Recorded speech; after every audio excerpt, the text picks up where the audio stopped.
Hello and welcome to the podcast, The Way of the Sensitive. I'm your host, Cara Wild. This is a podcast for those of us who feel called to live in a different way, to create a new society where diversity and uniqueness is celebrated, not shamed. We're the channels of the light, co-creating a heaven on earth upon this beautiful planet. We're here to live and achieve our soul's goals in this lifetime. To us, it's not woo, it's real.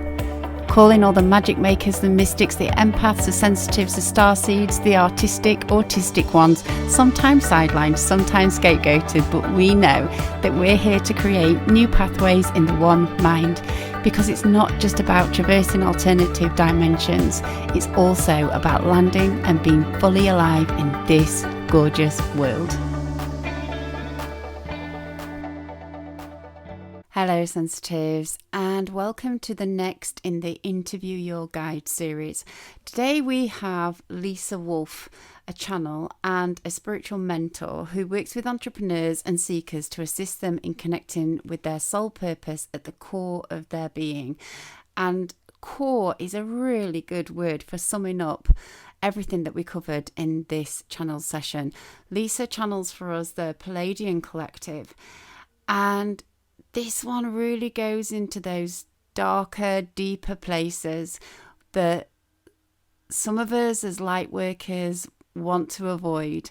And I think some of the terms are quite often spiritual bypassing, putting a happy, positive face and spin on things, and what can happen when we don't deal with the wounds inside of us. And so the whole interview started with the Palladians kind of setting the scene for this and talking about the evolution between feminine power and masculine power, one being more out of balance of the other, and how now we're coming together as a collective to balance the divine and feminine and masculine. So the first kind of 20 minutes sets the scene for that. And then about 25 minutes in, they start talking about how it's our role to embody our soul. So not just living from the top 3 chakras up, and anybody knows me knows that this is my absolute passion with us as light workers, that we are very good at the top 3, and the bottom 3 is where our journey really is in physical reality, so that we can truly anchor our souls and embody our souls in physical reality and be the change we want to see. That's what this covers. It covers things such as narcissism, the political battles that we see, how that relates to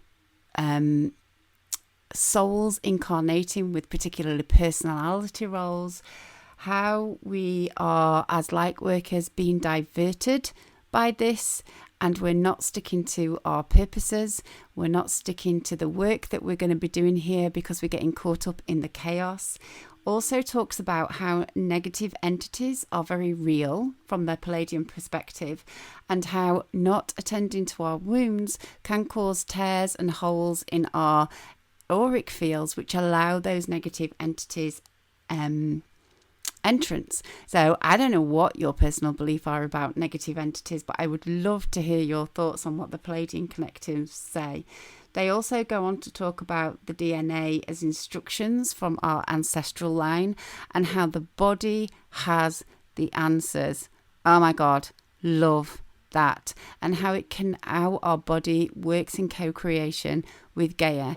So be prepared for this one. It's deep one. It's not for those that are shy of asking the big questions, looking deep within, and that aren't afraid of the darkness. All right, catch you on the other side. Enjoy. Okay, so hello everybody and welcome to what is show 7, I think, of The Way of the Podcast. And today we have the pleasure of the channel Lisa Wolfe joining us today, who I've already said in the introduction has been a channel and working with guides for many years, and she's agreed to allow her guides to talk through us. So hello Lisa, thanks for joining us today. Hi, thanks for having me. So as you can see, the people who are watching the video can also already see that Lisa's tuning into her guides. As we were talking before, they were already popping up. She Lisa is one of those multi-talented channels that can work with different collectives, and so we're not sure who's going to pop in today. So when Lisa gives me the nod,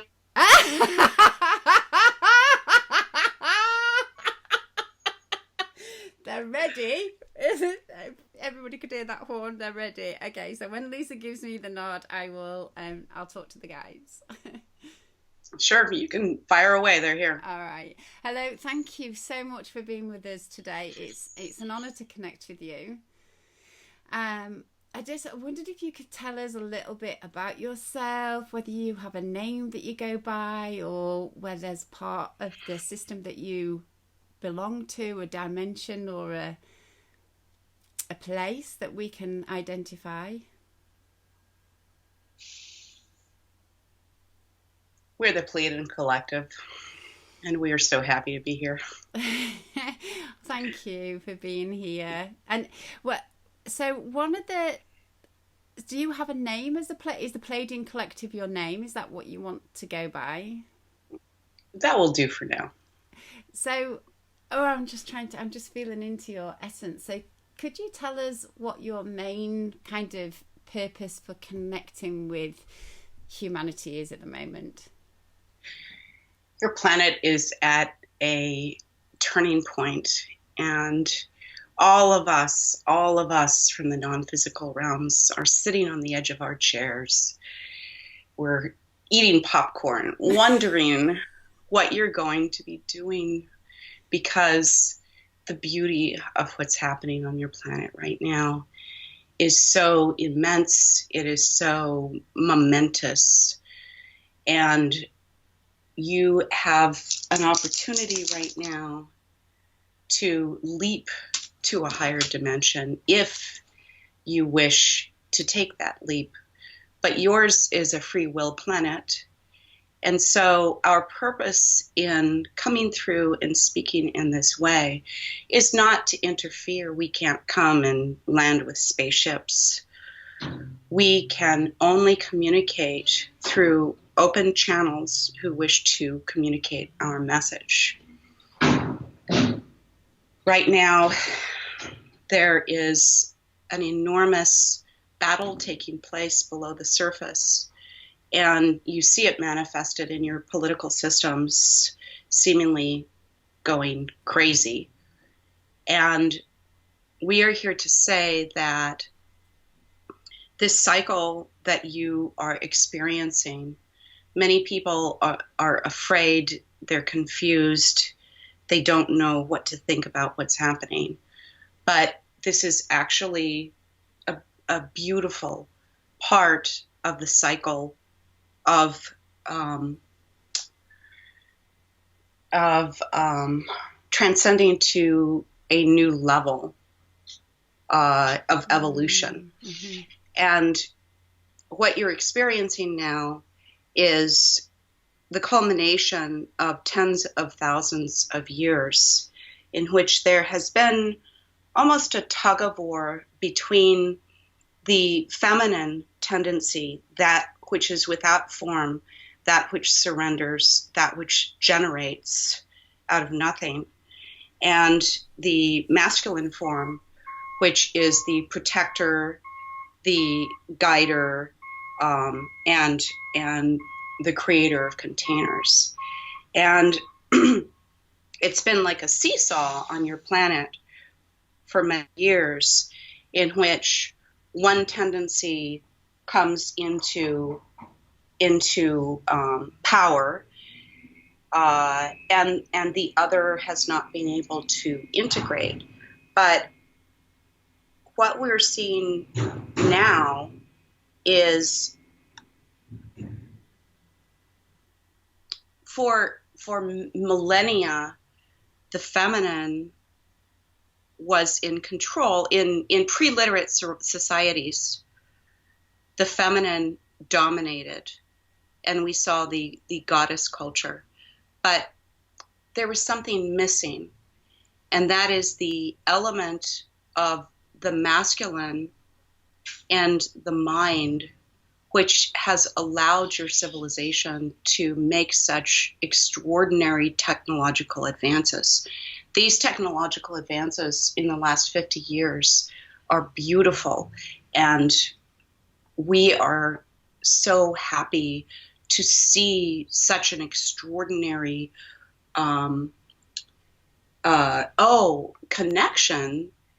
And in particular, the internet is something that we perceive as very beautiful, because for the first time, humans have been able to connect with their soul families across miles. Mm-hmm. And while there are certainly negative aspects to this technology has actually accelerated the evolution on your planet in an absolutely extraordinary way. In the last 50 years, there have been such leaps in technology, and this is the bright side of the masculine that has come forward, right? But and this is not something to be suppressed. It is it's it's actually a physical representation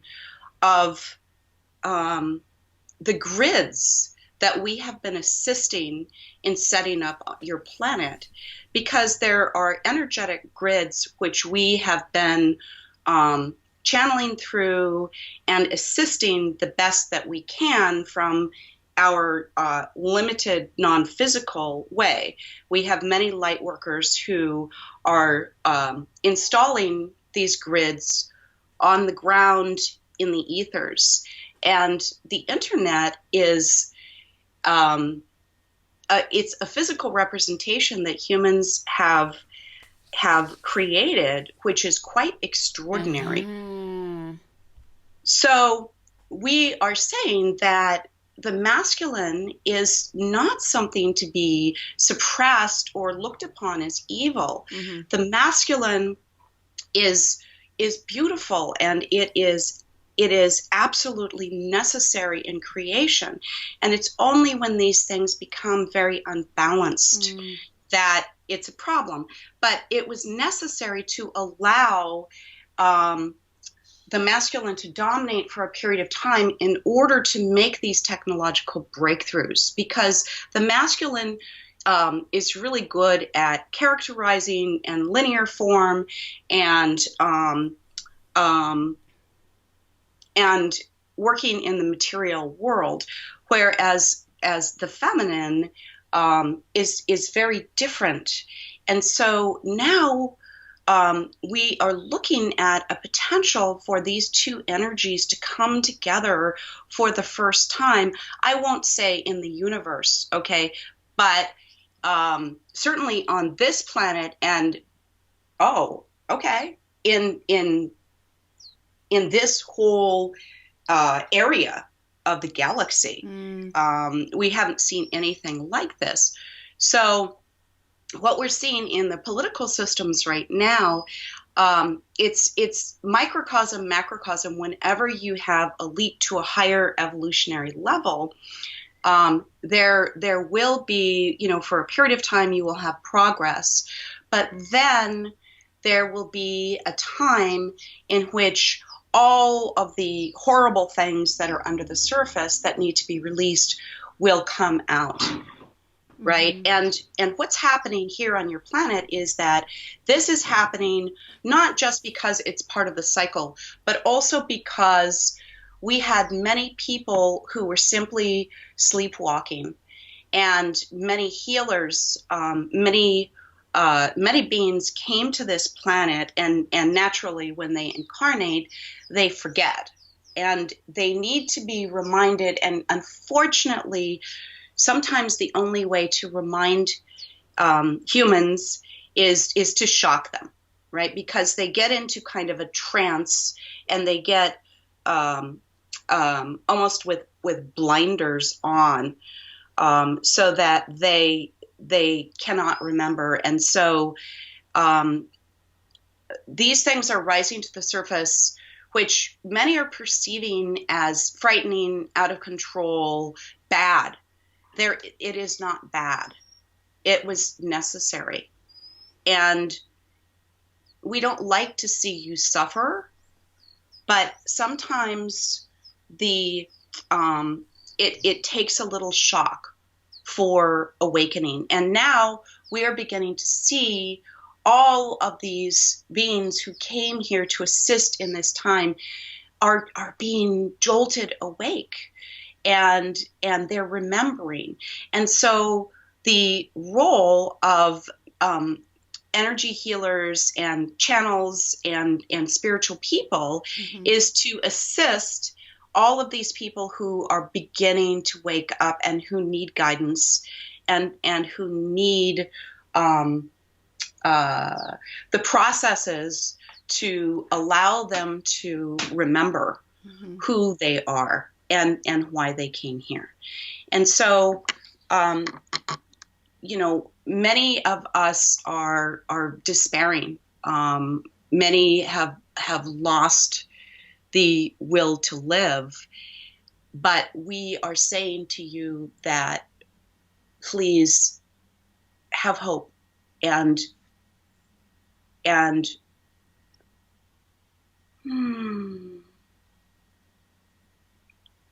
this time is tremendously exciting.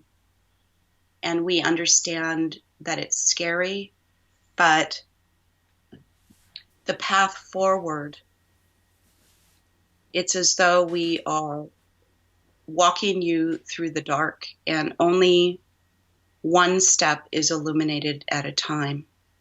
But we are here to say that just keep moving and have faith. And we're suggesting that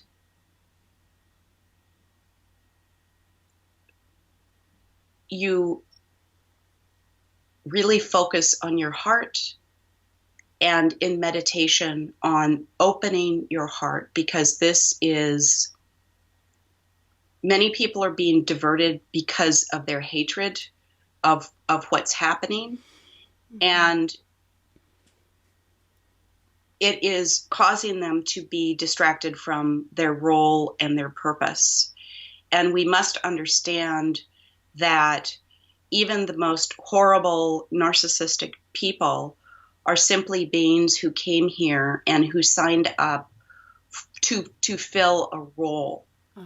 And so if we can open our hearts and understand this, we will have a lot more peace. So in terms of like I'd really like to follow up the point that you made, that those that are incarnating at this time to have the roles of the so-called bad guy, that they signed up for a purpose. Could you speak to what their light purpose is of that role from your perspective? As souls, they are very brave because they chose a role which they knew that they would have no peace in their souls. They knew that it would be a very unhappy, brutal existence. And because the role of the narcissist is the ultimate role of being cut off from source and from purpose. And so this is a very difficult existence. And it doesn't mean that we condone their behavior on this plane, but it means that we understand that their souls at the highest level did make a decision for the greatest good. Okay, so it's walking with an awareness, like that there is the soul level in operation, but also from a personality point of view, there's the need for boundaries and opposition, not acceptance. So from that very human point of view, there's still things that we need to do, and they're helping us to see what it is that we need to do. Okay. Yes. And we mustn't lose sight of the souls that are behind, because these are souls, these are personalities who are an enormous amount of pain. And so, for instance, if you have a wounded animal, right, who's just been hit by a car, you don't go up to them and you understand that they're wounded, but if you go up to them, you don't hug them because they might attack you in their pain and their fear. So if we no longer have a need for those kind of personalities to exist, I'm just thinking if light workers were to send light, and not love and light in that kind of way, but to send the energy of light that contains love, to give those personalities the opportunity to choose love if they wanted to, is there a potential and a possibility that these personalities can change in physical reality? They can. It is possible. It is not likely. Okay. Because they are, but you will see this. You will see really, really profound changes in people sometimes, but understand that their role in this particular lifetime is not to awaken. Okay. And but here's a very important point that I think that many people misunderstand, which is that without darkness there is no light. Without contrast there is no evolution. And so what you term as bad is not in the grand scheme of things. Okay, so is that principle where, because there is that contrast, we are calling for lighter solutions? We are trying to bring this into terms that a human mind can understand. Uh-huh. God is everything, or she is nothing. God is the dark and the light. And God makes no distinction of good versus bad. Mm-hmm. But there is ongoing evolution depends. It's not just dependence. It's the prerequisite is the contrast. The prerequisite is the dark. But all of it is source. And so we've come up with terms such as bad, light, and dark. Mm-hmm. And we associate the bad and the dark with what we don't want, which is correct on one level. But in order to come to a place of peace about the horrors and the tragedies that we see, we humans must understand that without the darkness, there can't be light. And the darkness, it's the problem is that humans have, because of the last 500 years with witchcraft and so on, many things that are perceived to be dark, such as witchcraft, are not dark at all. Okay, they're simply a deep dive into the soul, which can be very, very uncomfortable. Okay, and so this is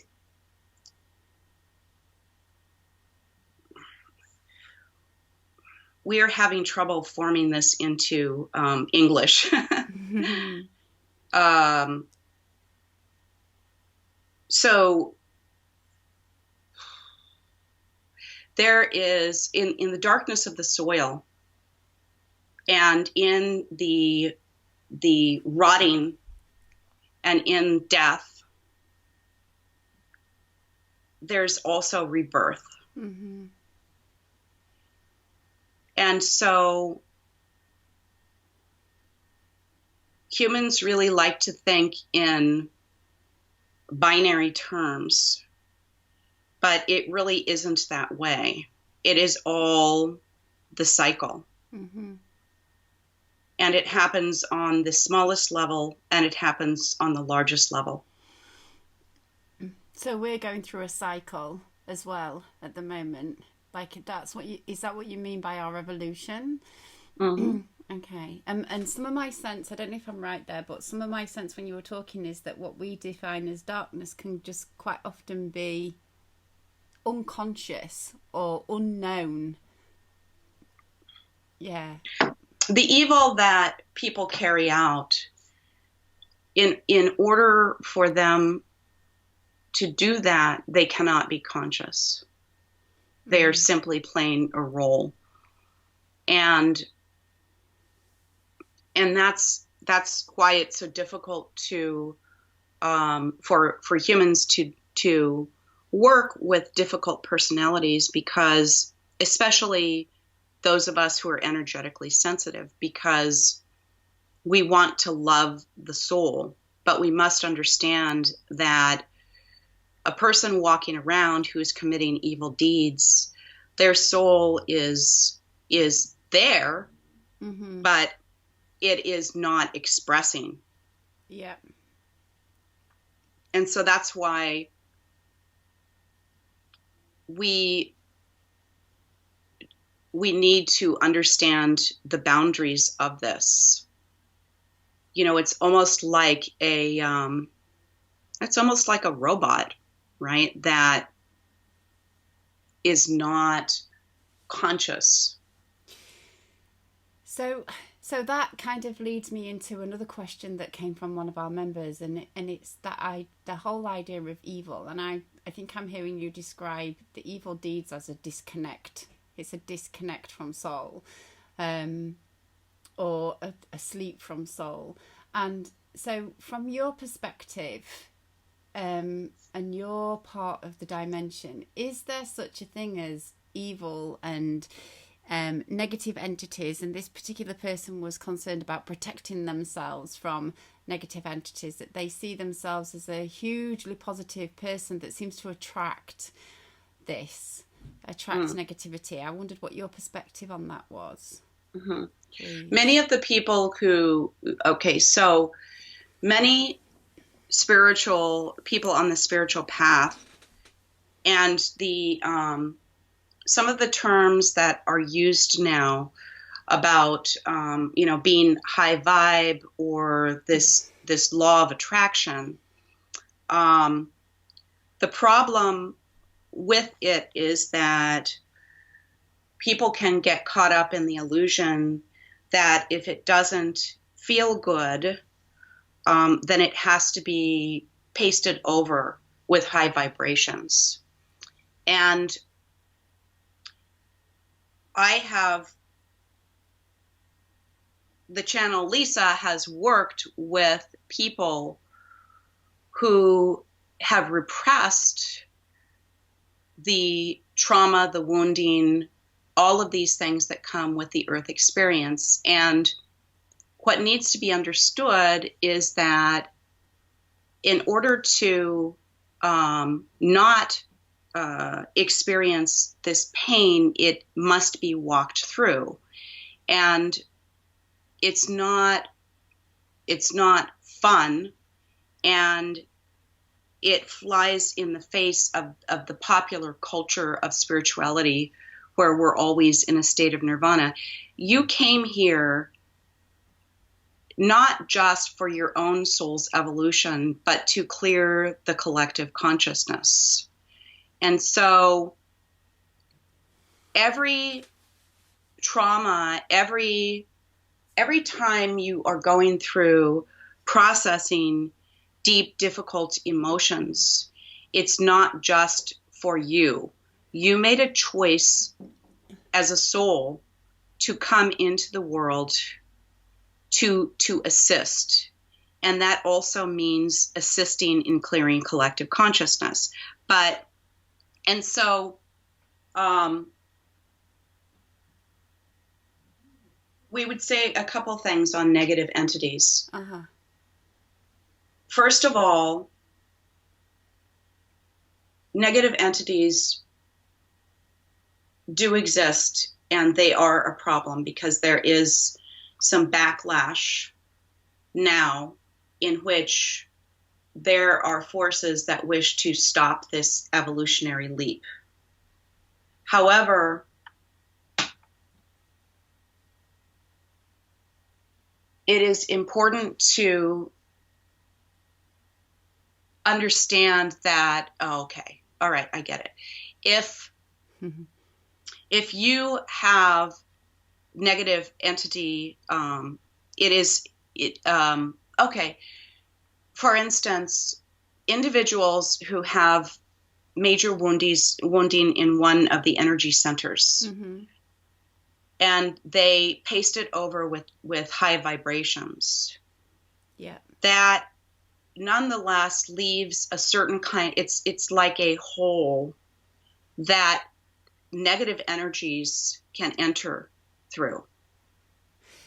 Okay. So is that when we say that people are putting a positive spin on it and trying to think positively and not doing a deep clearing at an energy level? Yes. Yeah. Okay. I've got you. And there's okay, so this is how you know. And this is the most important part of the message that we have been attempting to convey through Lisa for about a week now. Glad to be of service. And that is the role of the body, because it distresses us that bodies are referred to as meat suits, or that we have, a brain inside a body and that it is not connected. Your consciousness generates your body. Yeah. And therefore, your consciousness and your soul is throughout your body. And we would say that you can tell when you're pasting the high vibration over wounding by how it feels in your body. Because the next step, and this is very, very important for what you term light workers, the next step is the embodiment.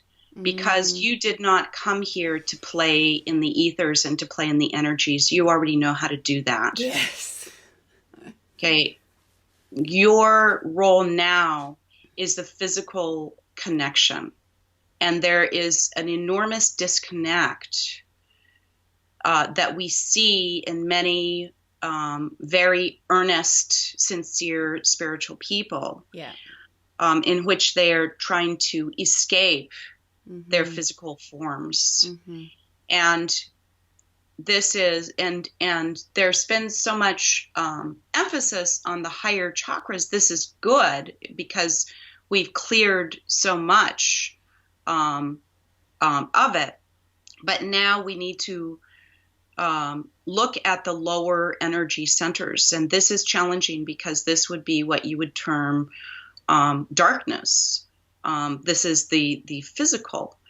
And so your task over the next period, while it feels as though it would be a lot easier to run from physical reality, now is the time to inhabit your bodies and to use them as the extraordinarily wise and prescient, I don't even know what that word means,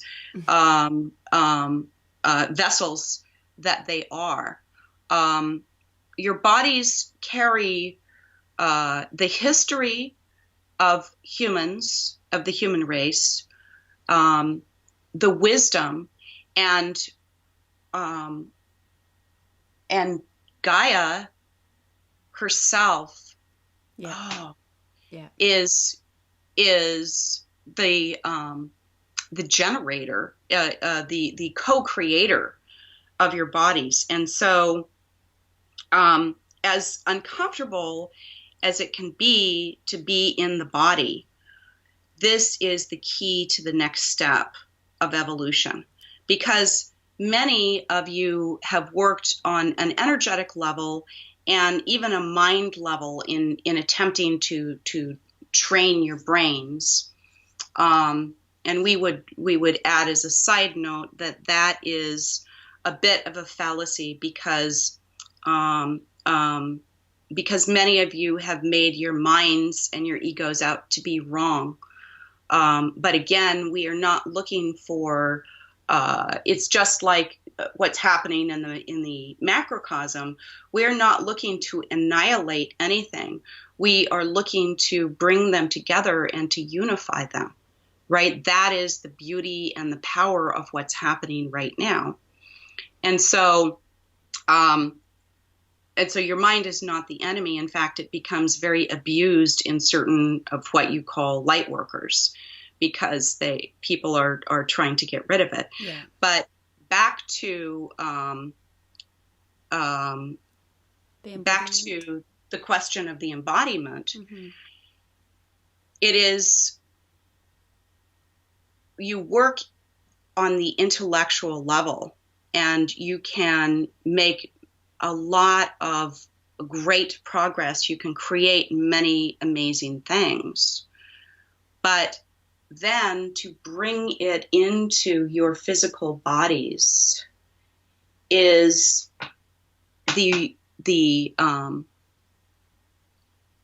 that is the missing link now. I love that you're saying this. Personally, like as my personality and my guides as well, I think I am really passionate about this, and I existed for most of my life from the top chakras up, and I could traverse dimensions, but put me in physical reality and I was a nervous wreck. And it's took me lots and lots of working on my energy, resolving trauma that I thought I had resolved, and my first set of guides that I channeled really helped me to clean up what I thought I'd already cleaned up. And now the set of guides that I'm working with are teaching me how to live with my more animal nature and to respect that. So to respect my instincts and my impulses and living a lot more spontaneously. But to do that, I've got to be fully present in my body and earth. And my experience of working with pagans and pagan circles is that when we work with the cycles and the sabbats and we work with Gaia in that energy form, co-creation becomes so much easier. You can't co-create in physical reality if you're not here. So yes. So it's wonderful to hear that, especially coming from Pleiadians, who, you know, I mean, I deeply resonate with Pleiadian too, but from Pleiadians that really do represent a high vibration to a lot of people. So the idea that accessing a high vibration includes living deeply and connectedly in embodiment, almost mysticism, is really lovely to hear. Well, and this is the unique thing about humans, because many of us are non-physical beings, and many of the guides and the beings who are coming here now are fascinated with what's happening, because some of us do not exist in physical form. Mm-hmm. And so the challenge of being in a physical body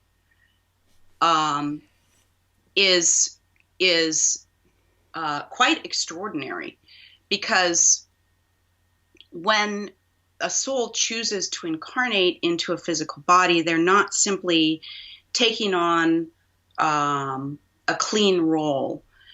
In the physical body, there are instructions, which you call DNA, that have been passed down for many, many generations. And so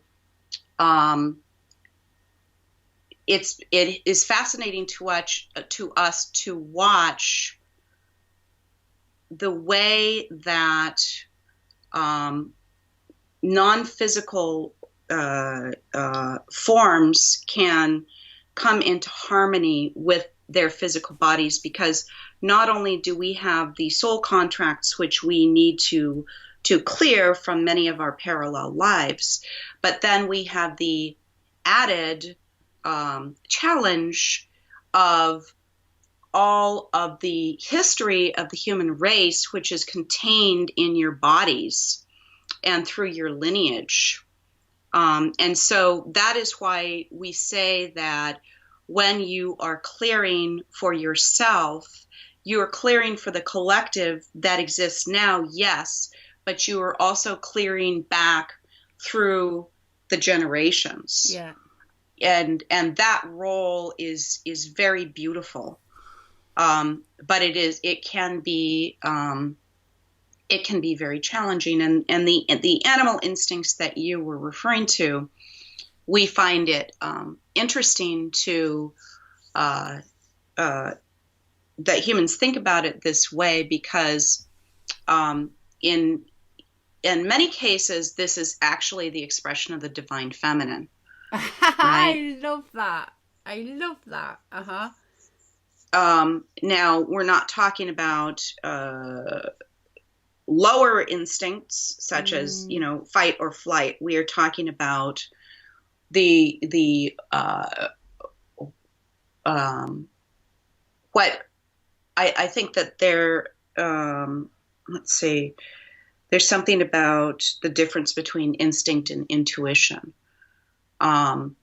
So I think that, okay, many humans don't understand the difference between instinct and intuition. And so instinct is a product of the lower mind that helps you to keep alive, mm-hmm. and can actually protect you in times of trauma. But the element of animal behavior in which you are following your original instructions, that is the feminine. Mm-hmm. Mm-hmm. Okay. So your language is imprecise. Okay, that makes sense. And it reflects an imprecision in understand, and this can be one of the keys to understanding dark and light, because this imprecision reflects an imprecision in language, and language is a reflection of the consciousness of a culture or of a civilization. So this is an area which would be very fruitful for humans to explore. Yeah. So, because in my mind, until I know what my instincts are and how to respond to that fight or flight, which I need when I'm physical and alive, I don't know what my loving impulses are, because I can't differentiate. So I have to know one before I can experience the other. And I suppose what you're calling intuition, I would call an impulse. It can be hard to distinguish these things, because coming back to the question of the body,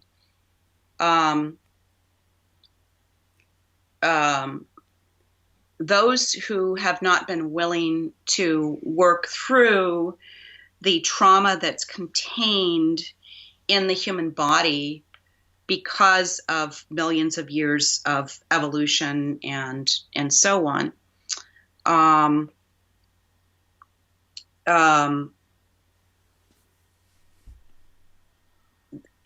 cannot, the body is energy made into form, and it is a very finely tuned system.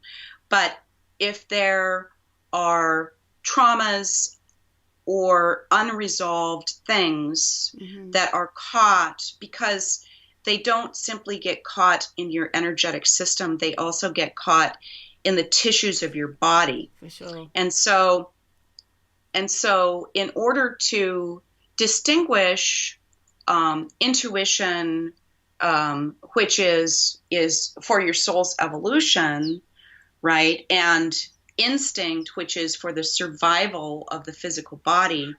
It can be very hard to do if humans have not been willing to go through the process of clearing. And this is something that's never done, right? It's never done.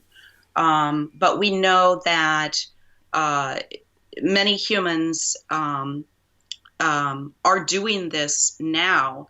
And it's very easy to lose hope because it seems like there's always something there to be cleared and to be transmuted. And please understand that it will never end, because that is your soul's purpose. And so if you can understand it in this way, then it becomes a little easier to tolerate, because there's a purpose to the suffering. Okay. I think I can understand what you're trying to say. So the more that we can accept it's just a natural part of being incarnated in physical reality and our soul's expression, the less that we resist it and the less pain and suffering that will cause us. So we're kind of we need to wrap up here. And I just have one final question. I don't know what when you were saying that you've never been physical and you're not physical, I'm curious. Some of us. Right, okay. So some of your collective have been. Do you mean? Let's see, my collective, it's hard to describe because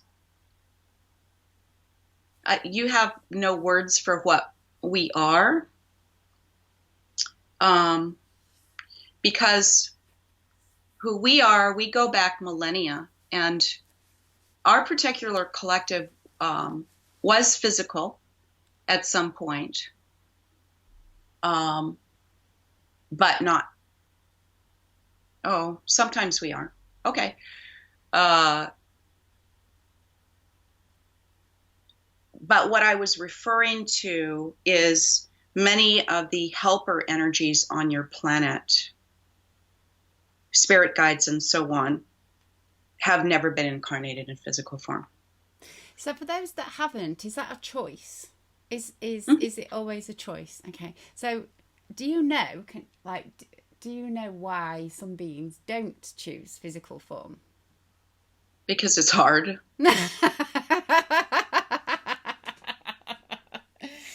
Okay. And and I think that it's simply a different. Some choose to not have physical form because they love their roles in assisting those who are in physical form. You know, there's an interesting message coming through here, though, that God, that's